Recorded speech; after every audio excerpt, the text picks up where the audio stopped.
नमस्कार. 2024 सालचा दिवाळी अंक प्रकाशित झालेला आहे. या दिवाळी अंकामध्ये तुम्हाला कथा, विशेष लेख, स्थलवर्णन, मुलाखत असं वैविध्यपूर्ण साहित्य वाचायला मिळणार आहे. त्यामध्ये प्राध्यापक माधुरी शानभाग, अर्चना अकलूजकर, माधवी कुंटे, निलिमा बोरवणकर, डॉक्टर अनघा केसकर, प्रतिमा अग्निहोत्री यांच्या कथा वाचायला मिळतील. त्यापैकी प्राध्यापक माधुरी शानभाग आणि प्रतिमा अग्निहोत्री यांच्या कृत्रिम बुद्धिमत्ता या विषयावरच्या कथा आहेत. अतिशय उत्तम कथा आहेत या दोन्ही. सर्वच कथा उत्तम आहेत, पण हे एकदम वेगळे विषय आहेत आणि खूप चांगल्या पद्धतीने या विज्ञान कथा मांडण्यात आलेल्या आहेत. तर या जरूर वाचा. विशेष लेख मंगला गोडबोले, प्रवीण दवणे, आशुतोष उकिडवे, प्राध्यापक मिलिंद जोशी, डॉक्टर अश्विनी धोंगडे, ज्योती दाते यांचे आहेत. हे सर्व लेख अतिशय दर्जेदार आणि सुंदर लिहिलेले आहेत. ही जरूर वाचा. निर्मिती सावंतची मुग्धा गोडबोले रानडेंनी मुलाखत घेतलेली आहे. ही मुलाखतही वाचायला आवडेल. निळाई हिरवाई नॉर्वेची अपूर्वाई हा डॉक्टर निलिमा थत्ते आणि टेराकोटा वॉरियर्स हा डॉक्टर शिरीन वळवडे या दोघींचे स्थलवर्णन प्रकारचे हे लेख आहेत. नॉर्वेबद्दलचा लेख आहे आणि टेराकोटा वॉरियर्स या विषयावरचा लेख आहे. तर हे दोन्ही लेख पण अतिशय छान आहेत. हेही वाचा. असा वैविध्यपूर्ण साहित्य असलेला 2024 सालचा दिवाळी अंक नक्की विकत घेऊन वाचा. तुम्हाला सगळ्यांना नक्की आवडेल. यापैकी मंगला गोडबोलेंची थिअरी पक्की ही अतिशय छान लेख आहे. हा खुसखुशीत शैलीमध्ये लिहिलेला त्यांच्या नेहमीच्या पद्धतीने आणि नक्की सगळ्या वाचकांना आवडेल असा हा लेख आहे. तर हा मी तुम्हाला वाचून दाखवते. थिअरी पक्की मंगला गोडबोले. मावशी, उद्या दुपारी 3:30ला विनी तुझ्याकडे आली तर चालेल तुला? भाचीने मला फोनवर विचारलं. मला चालेल ग. ती बया चालेल का इथवर? जरा सिरियस मॅटर आहे मावशी. उगाच हलक्यात घेऊ नकोस. त्या दोघांना उद्या जरा फ्री इंटरॅक्शन करायची. ओ, प्रॉबेबल जावई. किती फ्री होणार आहेत ते? मावशी, कम ऑन. फायनल डिसिजन घेण्यापूर्वी अशी एखादी फ्री वगैरे इंटरॅक्शन हवीच असं म्हटलंय त्यांनी. मग तुझ्या घरीच नाही का बसू द्यायचं? एकदम एवढा घरगुती घरेलू फील देऊ नये असं पण आलंय त्यात. मग पॉश हॉटेलात जायचं की. एवढी पडली आहेत आसपास. नो, एवढं फॉर्मली करू नये अशी गाईडलाईन आहे. मी काय तयारी करू? चहा, पोहे असलं इंटरॅक्शन करण्याला कम्प्लीट नो नो आहे त्यांचा. राहिलं मॉडर्न करू. कसले तरी फ्लिटर्स, बेक मशरूम्स वगैरे. अशा भेटीत पोट भरण्यापेक्षा मन भरणं महत्त्वाचं असतं मावशी. त्यांनी तर क्लिअर इंडिकेटर्स दिलेत त्याचे. हो का? काय माहिती. माझं सहसा पोट भरलं की मन आपोआप भरत जातं. तेच टाळायला सांगितलंय त्यांनी. लाईफ टाईम डिसिजन आहे, जोक नाही. म्हणून एवढं स्ट्रिक्टली फॉलो करणं चाललंय तिचं. काय फॉलो करते? मॅरी हॅरी नावाची वेबसाईट, जीवनसाथी मॅट्रिमोनी, वाईब्स वर्कशॉप्स, सगळंच. इतकं डिटेलमध्ये मांडतात ना हे लोक. तू नंतर बोल वाटल्यास तिच्याशी. आपण तेव्हा तेवढं आंधळं लग्न का केलं याचा पश्चात्ताप होईल तुला. तसा मला रोजच होतो ग. पण ठीक आहे, येऊ दे तर आधी विनीला. मग बघू पुढे कसं जातं प्रकरण. चांगलंच जाईल ग. शेवटी एवढ्या स्ट्रॉंग थिअरीवर रचतायत ना ही मुलं आपलं आयुष्य, भाची म्हणाली. या कार्टीने तिला लग्नाबाबत किती वर्ष किती प्रकारे पिडलं होतं हे आमच्या घरादाराला खूप माहिती आहे. आता बाया निदान लग्नाची इच्छा बाळगते एका पुरुषाशीच आणि लग्नच करायचा रस्ता धरू पाहते. याहून आनंदाचं तिच्यासाठी दुसरं काय असणार होतं? त्यामुळे मी चटकन हो म्हणून टाकलं. शिवाय घरात नको, हॉटेलात नको, दिवसाच्या फार सुरुवातीला नको, फार उशिरा नको, फार पारंपरिक नको, अतिच आधुनिक नको. अशा नियमावलीतली ही भेट शिंची होते तरी कशी, हे पाहण्याची मलाही उत्सुकता होतीच. माझा हातभार फार तर नाश्त्यापुरता लागला असता. हे ओळखून मग मी फार गोडही नको, फार तिखटही नको, अति गरम नको, थंडही नको, ढीगभरही नको, दिसेल न दिसेल असंही नको. या पठडीतल्या खानपान सेवेची योजना करायला बाजाराची वाट धरली. माझ्या नेहमीच्या सुपर मार्केटवर मोर्चा काढला. 2-4 पाकिटं उचलणार तेवढ्यात वेगाने एक स्कूटर येऊन त्या दुकानासमोरच्या रस्त्यावर थांबली. जी एक मुलगी स्कूटर हाकत होती ती स्कूटरवर बसून राहिली. मागे बसणारी मुलगी झंझावातासारखी दुकानाच्या पायऱ्या चढून आत येत म्हणाली, अंकल, तुमच्याकडे गोंद आहे का? काय चिकटवायचंय? कागद, पुठ्ठा, प्लास्टिक? नाही हो, गोंद. व्हॉट यू कॉल तो नाही का, डिलिव्हरी झाले बायकांना खायला देतात तो. अच्छा, डिंक म्हणताय. आहे की, पावडर देऊ का खडे? यावरती ग्राहक महिला जरा घुटमळली, पण स्कूटरच्या दिशेने तोंड करून तिने पुकारा केला, खडे असू देत का ग सोने, तिला चावतील ना? खालून लगेच उत्तर आलं, विचार अंकलनाच. का हो अंकल, खडे हाड पडतील ना खायला? I think that powder thing should be okay. Uncle हसूदाबत म्हणाले, गण्या, कप्प्यातून डिंक पावडर काढ रे. किती देऊ मॅडम? किती? ए सोने, किती देऊ देत ग पावडर? या शंकेला खालचीने काही बोटं दाखवून उत्तर दिलं. वरचीने त्यांची आपल्या परीने टोटल लावत कमालीचं बेफिकीर फरमान काढलं. तुम्ही असं करा, सध्या 1 किलो काढा पावडर. कमी वाटले तर पुन्हा येऊन घेऊन जाऊ आम्ही. 1 किलो डिंक पावडर? बघतो आमच्याकडे एवढी निघते का. पण सहज विचारतो, राग मानू नका. तुमची सगळी गल्ली किंवा पेठ एकदम बळद झाली आहे का? अंकलने अगदी निरागस चेहरा करून म्हटलं. मला वाटलं आता ती उसळणार, उगाच ठिणग्या उडणार. पण सुकन्या काहीही अंगाला लावून न घेता म्हणाली, come on uncle, no kidding. आमची फ्रेंड डिलिव्हर झाली आहे सकाळी. लवकरात लवकर शॉपिंग उरकून आम्हाला फ्रेंडच्या बेबीजवळ बसायला जायचं आहे. आता तुमच्या दुकानात असेल तेवढी डिंक पावडर द्या तर खरं. तेवढी पुरवूया ना ग सोने आपण. पुन्हा खालीवर संदेशांची देवाणघेवाण झाली. ग्राहकाला पुढी देऊन जीपे वगैरे सोपस्कार उरकत असताना दुकानदार महाशय सावरून घेत म्हणाले, आम्ही दुकान मांडूनच बसलोय हो मॅडम, पण सहसा लोक 50 ग्रॅम 100 ग्रॅम असा डिंक नेतात. मग त्यात खूप सारा पौष्टिक माल मसाला घालून लाडू बनवतात ना, म्हणून म्हटलं. अजून सगळ्या साईट्स बघून झाल्या नाही आहेत आमच्या. ट्याहा नावाच्या साईटवर सगळ्या रेसिपीज आहेत वाटतं. ते पुढे बघूच आम्ही. सुरुवातीच्या 1-2 साईट्सवर आम्हाला फक्त गम खायला देतात एवढं दिसलेलं, म्हणून आम्ही आलेलो. नाही का ग सोने? गम खाण्याबाबत दम खायला पोरगी तयार नव्हती. इंटरनेटने तिला गम आणायला सांगितलेला. तिने मैत्रिणीबरोबर गाडी काढलेली, डिंक घेतलेला, दिडक्या मोजलेल्या आणि शेवटी सुटलेली. थिअरी पक्की होती, व्यवहाराचा अंदाज नव्हता. ती दिसेनाशी झाल्यावर मीच दुकानदाराला जरासं ऐकवलं. काय हो, काय हो उगाच फिरकी घेतात त्या पोरींची? फिरकी तरी कुठे कळते त्यांना? लागला होता का कुठे काही धक्का? मस्तीत होत्या की नाही आपल्याच? जाऊ द्या हो, वय असतं. वय तर असतंच हो, पण इंटरनेटवर दिसेल ते खरं मानायची सवय पण असते. आम्हालाही सवय होत चालली आहे असल्या कस्टंबरांची. इंटरनेट युनिव्हर्सिटीचे ग्रॅज्युएट ना सगळे.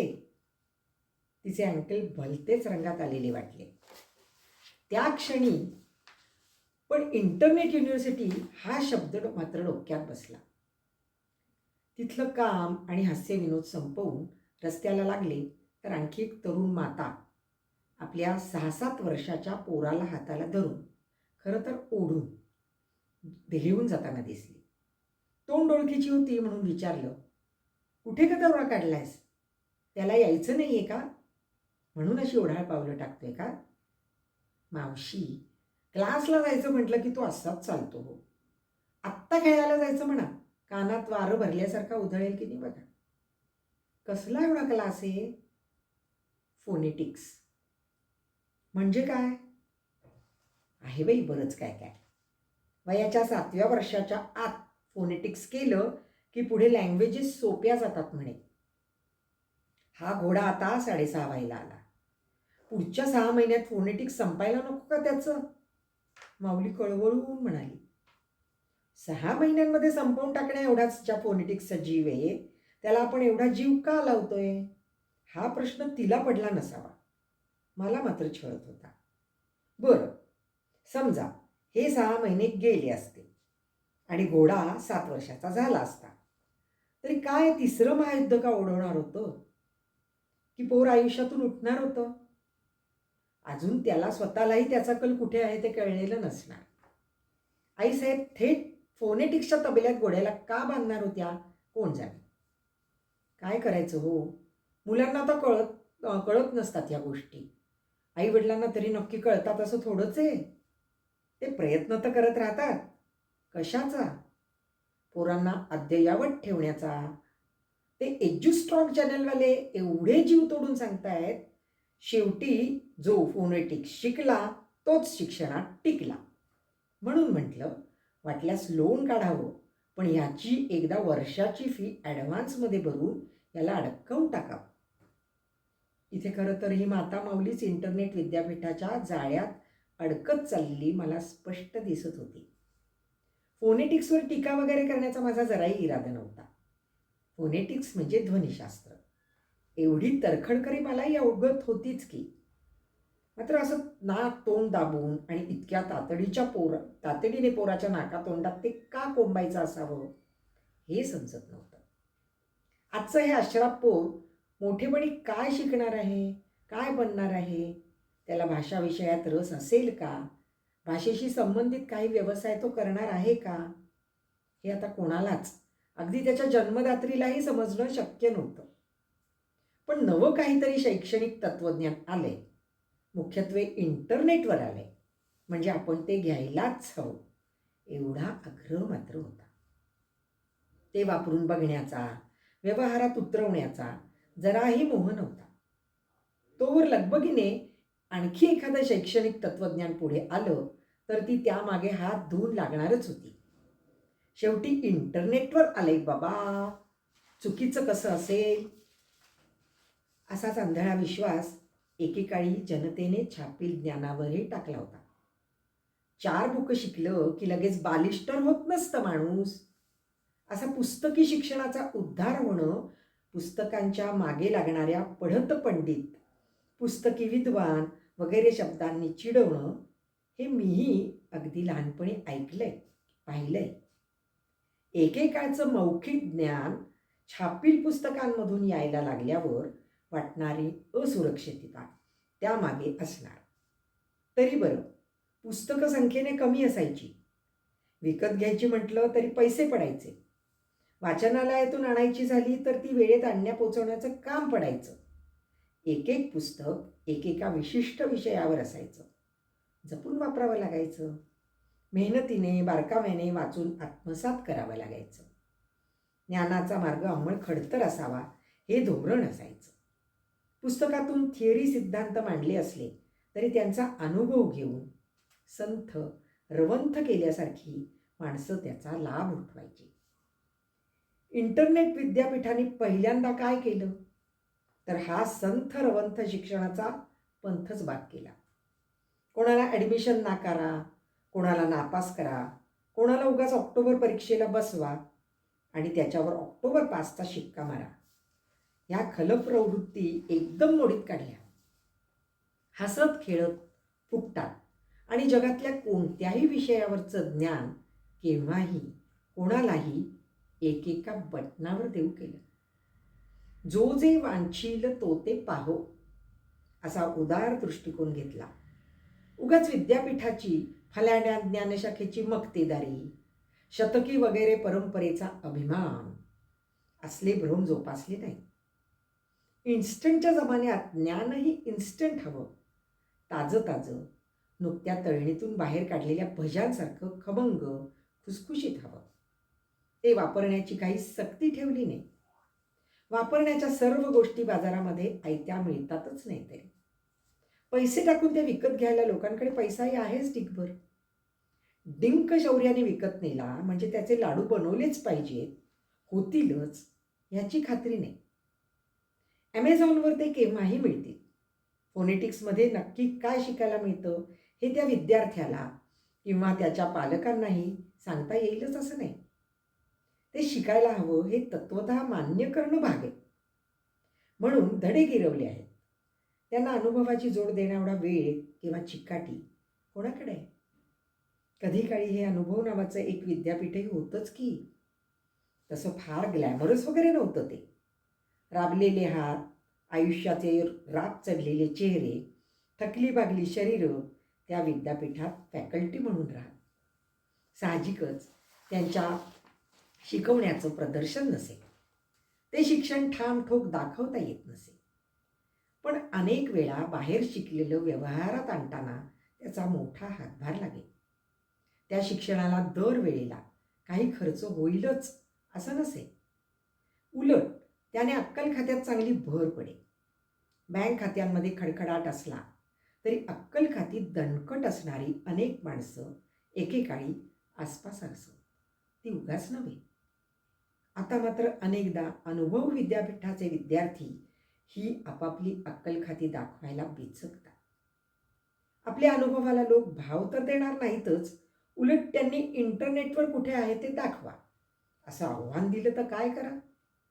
आपला अनुभव चटपटीत भाषेत कॅप्सूलसारखा गोळीबंद करून सिद्धांत म्हणून सांगता येणार नाही. त्यापेक्षा आपणही काळाबरोबर राहू. प्रत्यक्ष प्रवेश घेतला नाही तरी निदान दूरस्थ शिक्षण किंवा डिस्टंट लर्निंग घेण्यापुरता तरी इंटरेस्ट घ्यायला हवा असे अनेक ज्येष्ठांनाही वाटायला लागले. परिणामी आता बऱ्यापैकी सिनियर उर्फ वयस्कर बायकांमध्येही चर्चा रंगायला लागल्या. या भिशीला छोले पुऱ्या करूया का? चालेल, पण छोले कोणाचे? मास्टर शेफ इंडियाचे की विष्णूजींचे? मी विष्णूजीच वापरते. नको, त्यापेक्षा संजीव कपूरची थिअरी बरी वाटते मला. छॅ, तो फूडमध्ये फार लुडबुड करतो. मी तर म्हणेन रणवीर ब्रार होऊन जाऊ द्या. ब्रार बे नको बे, माझी झेप मधुरा वाचेलपर्यंत. झालं. आपण पंजाबी छोल्यांबद्दल बोलतोय ना, का तुला आपले चैत्रातले चटपट चणे हवेत? मी आपली माझ्या नेहमीच्या रेसिपीत थोडासा विकास खन्ना घालीन, चवीपुरता. जणू काही आपली नेहमीची रेसिपी जन्मता फारच बेसो होती. 15-20 वर्षांपूर्वी ह्याच सगळ्या बाया बापड्या स्वतःलाच मास्टर शेफ इंडिया समजून ठणकावून आपली पाककृती सर्व भिशीवाल्यांना माथी मारत बसल्या असत्या. पण आता इंटरनेट विद्यापीठांनी त्यांच्या पाकविद्येचा पाया जरासा डळमळून टाकलाय. नको बाई आपलंच सांगायला, कोणाला तरी ते जुनाट वाटेल. त्यापेक्षा नव्यातलं काही छोटं मोठं थोडंफार आपल्यातलं घालून बघूया. साडी खरेदी करताना आपण डोळ्यासमोर आलेली एखादी साडी विनाअट स्वीकारतो का? नाही. साडीच्या या रंगाला तो पोत असता आणि त्याचे काठ असते तर खरी शोभा आली असती वगैरे मतं देऊन साडी विक्रेत्याला थेट सहनशक्तीच्या काठाशी आणून सोडतोच की नाही? तसंच वेळ येईल तेव्हा 2-4 वाहिन्यांवरचे चवींचे ओघळ एकत्र आणून जोडून देऊ आपल्या जुन्या हातखंड्या चवीला. सर्वात कळीचा मुद्दा हा आहे की हे असं प्रत्यक्षात करण्याची वेळ फार क्वचित येते. सहसा येतच नाही. कारण ही वेळ यावी एवढाही वेळ नसतो या नेटकरांकडे. इथे बायकांकडे सतत बटणं दाबण्याचं, चॅनल बदलण्याचं काम सुरू असतं. असल्या घाईकुत्या दाबादाबीमध्ये अनावश्यक असं काहीही समोर येऊ शकतं. ते बघण्यात वेळ जातो. त्याविषयी आल्या गेल्याशी बोलण्यात त्याहून जास्त वेळ जातो. असल्या इंटरेस्टिंग साईट्स मैत्रिणींना पाठवण्यात त्याहूनही जास्त वेळ जातो. प्रत्यक्ष हाताने काहीतरी करून बघावं एवढा वेळ मुळे हाताशी राहतच नाही. जेवढ्या जास्त जास्त कार्यशाळा कराव्यात तेवढा प्रत्यक्ष कार्य करण्याचा वेळ घटत जाणारच ना. वर्कशॉप इमानाने करणाऱ्याला प्रत्यक्ष वर्क करण्याची शक्ती आणि उत्साह कसा राहणार? या मानवी मर्यादेमुळे कोणता पदार्थ बनवूया, करूया नव्हे हां, करण्याला बनवण्याने हातोहात बनवले सध्याच्या मराठीत. या चर्चेचा शेवट सहसा तो कुठून मागूया या मुद्द्याने होतो. छोले पुऱ्या बनवायला निघालेल्या भिशीकरणी छोलेही बाहेरून मागवतात आणि पुऱ्या तेलकट होतील असं स्वतःच ठरवून पावावर वेळ पुरी करतात. खरी गोष्ट अशी आहे की 4 भाडोत्री कार्यशाळा जे शिकवणार नाहीत ते एक फुकटचा अनुभव खूप जास्त प्रभावीपणे शिकवेल. पुरणपोळीचे प्राथमिक धडे गिरवताना कधीतरी पुरण खाण्यासारखं घन होण्याऐवजी पिण्यासारखं पेय झालं.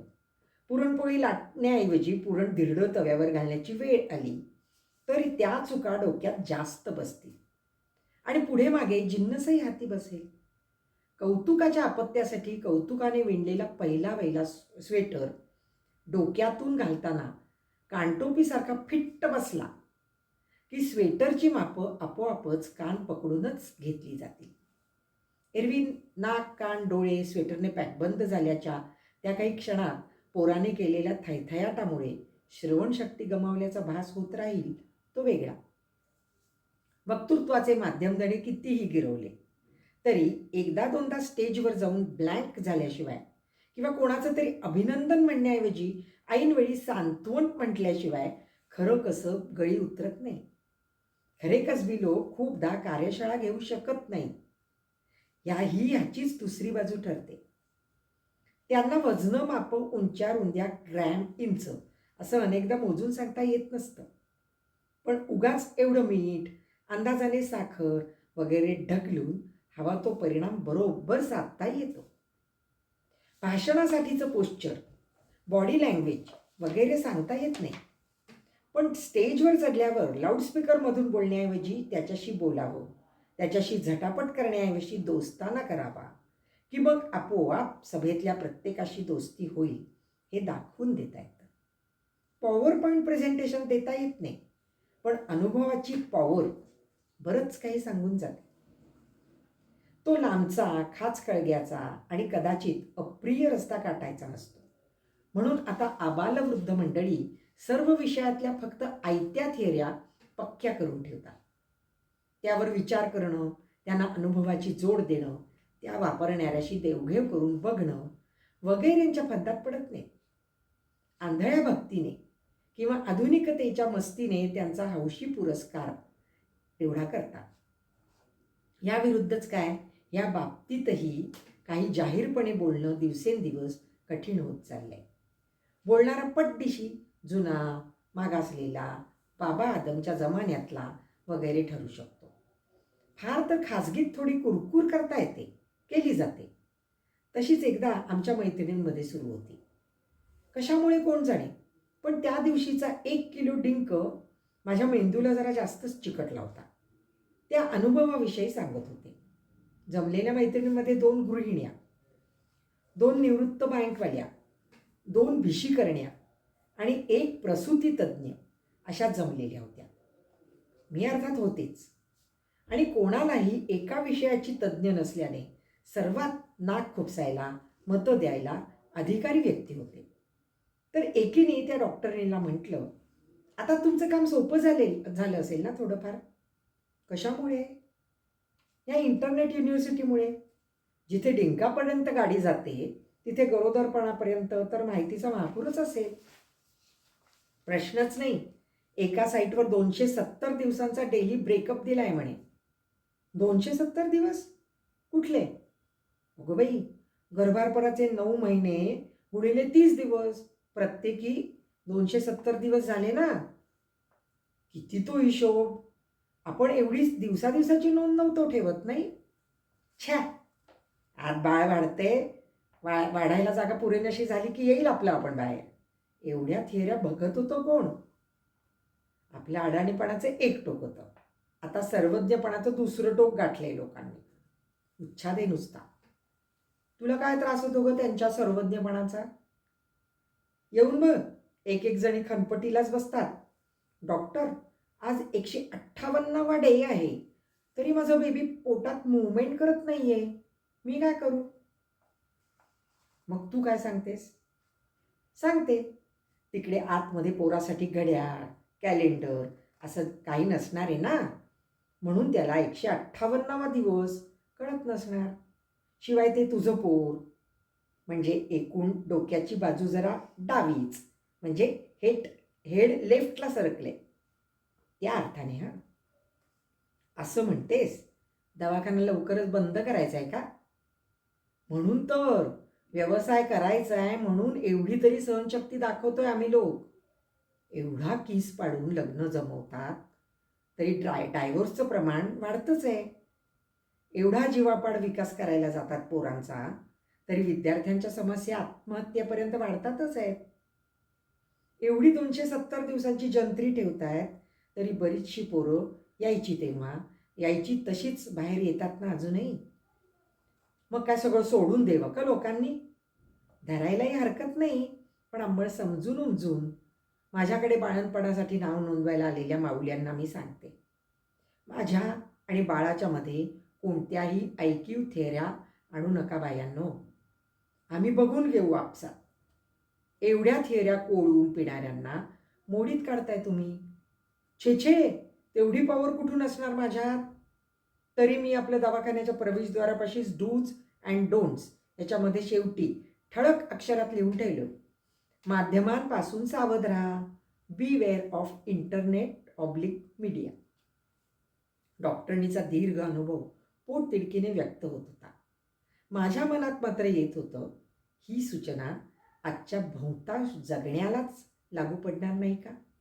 धन्यवाद.